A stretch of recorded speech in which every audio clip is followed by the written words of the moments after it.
Hello बच्चों, let's read the question. Read the sources given below and answer the question that follows. Question हमें एक paragraph के form में दिया है. We need to read this paragraph and उसके बाद जो हमसे इररिस्पेक्टिव क्वेश्चंस पूछे गए हैं एमसीक्यू फॉर्म में, हमें इनके आंसर्स देने हैं correct. Let's read the paragraph first. Constitutional provisions are necessary for the success of federalism, but they are not sufficient. Constitutions के प्रोविजंस नेसेसरी थे, संविधान के प्रोविजंस ज़रूरी थे जिससे हमारे फेडरलिज्म की एक सक्सेस हो सके, पर ये प्रोविजंस उतने भी सफिशिएंट नहीं थे. If the federal experiment has succeed in India, it is not merely because of the clear laid out the constitutional provision. अगर फेडरल एक्सपेरिमेंट सक्सीड हुआ है हमारे इंडिया में, तो not just because of the constitution provision. The real success of federalism in India can be attributed to the nature of democratic politics in our country. और अगर real जो contribution है हमारे फेडरलिज्म इन इंडिया में success provide करने वालों की, तो वो है हमारे डेमोक्रेटिक पॉलिटिकल्स. इनकी वजह से हमारे कंट्री में फेडरलिज्म सक्सेसफुली चल पाया है. This ensures that the spirit of federalism, respect for diversity, and desire for living together become shared ideal in our country. Let us look at some of the major ways in which this happened.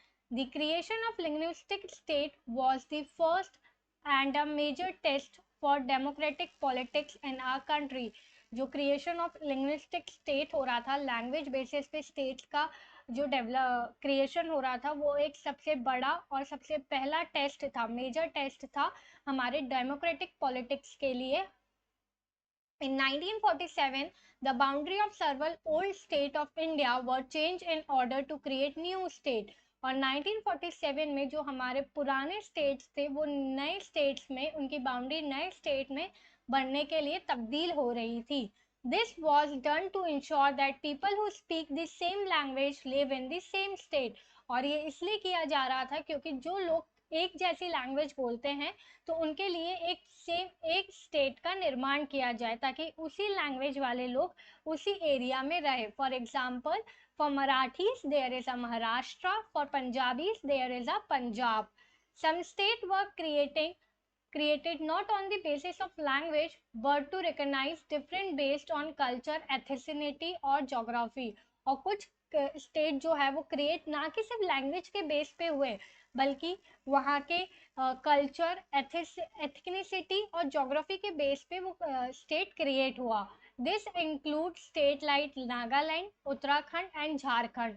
और जो culture, ethnicity और geography के base पे create हुए, उनमें से नागालैंड, उत्तराखंड और झारखंड भी शामिल है.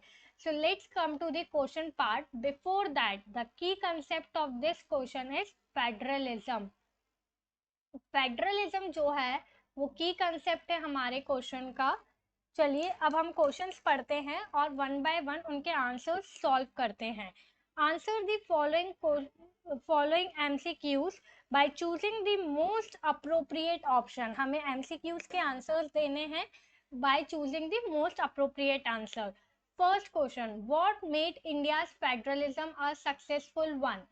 किस चीज ने इंडिया के फेडरलिज्म को एक सक्सेसफुल वन बनाया. Governance A, B its imposition, C state government, D nature of its democratic politics. So the correct answer of this question is, let's see the answer.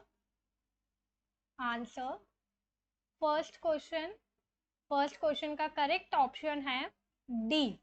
D is the correct answer, that is nature of its democratic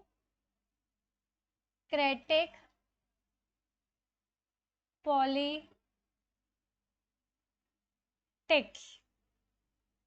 Option D is the correct answer of first question. Let's see the second question. Second question क्या पूछ रहा है. What was the first and major test for democratic politics in India? पहला और major test क्या रहा democratic politics का India के हैं. A, idea of federalism, B creation of linguistic state, C making of constitution, D, all of the above. So the correct option of this question is option B. Option B जो है वो correct answer है. Creation, उन्हें linguistic basis पे states का creation करना था और यही उनका मेजर एंड फर्स्ट टेस्ट रहा था डेमोक्रेटिक पॉलिटिक्स का. It's linguistic.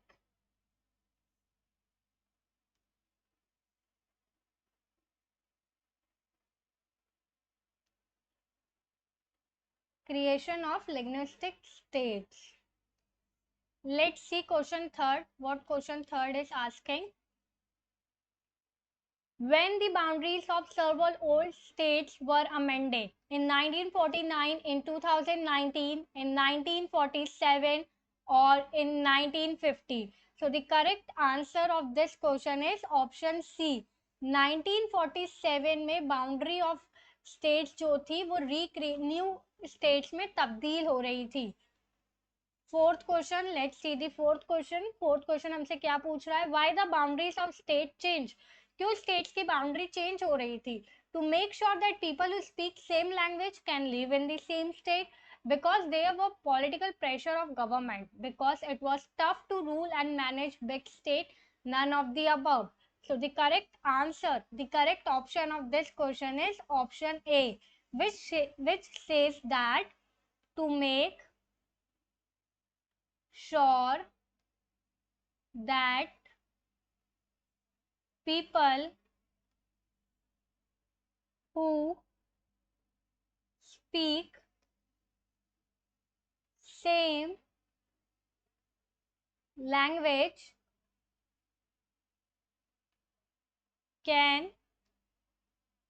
live in the same state. इसलिए बाउंड्रीज जो थी वो चेंज की जा रही थी, हमारे स्टेट्स की, और न्यू स्टेट्स बनाए जा रहे थे क्योंकि जो लोग सेम लैंग्वेज बोलते हैं उनके लिए एक सेम प्लेस का क्रिएशन किया जाए. This all are the answers of the following MCQs question. Hope you understand the key concept of this question as well as answer. All the best.